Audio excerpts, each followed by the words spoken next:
డేస్లో మనకు వినపడుతున్న పేరు ఏంటండి? Jemimah. World cup.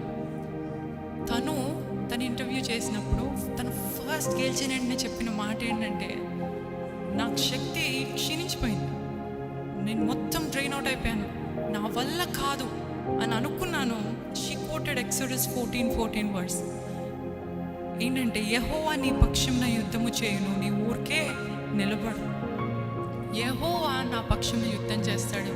I need to be still and I was still and God was on my side.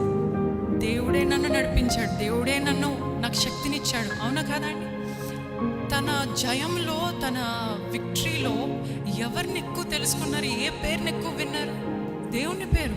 దేవుని చాలా ట్రోల్ చేయబడింది, కానీ అయినా తన జయంలో క్రికెట్ని ఎక్కువ ఇది చేయలేదు, కానీ ఇది చేయలేదు, దేవుని తెలుసుకున్నారు చాలామంది.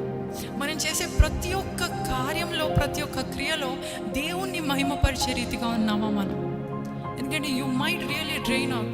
నీవు పోరాడలేకపోతున్నావు, ఈ పోరాటం నా వల్ల అవ్వట్లేదయ్యా, చేయాలనుంది, నీ కొరకు ఏదైనా చేయాలన్నది, కానీ నా వల్ల అవ్వట్లేదయ్యా అని చేతులు ఎత్తేద్దామన్నంత స్థితిలోకి మనం వెళ్తాం.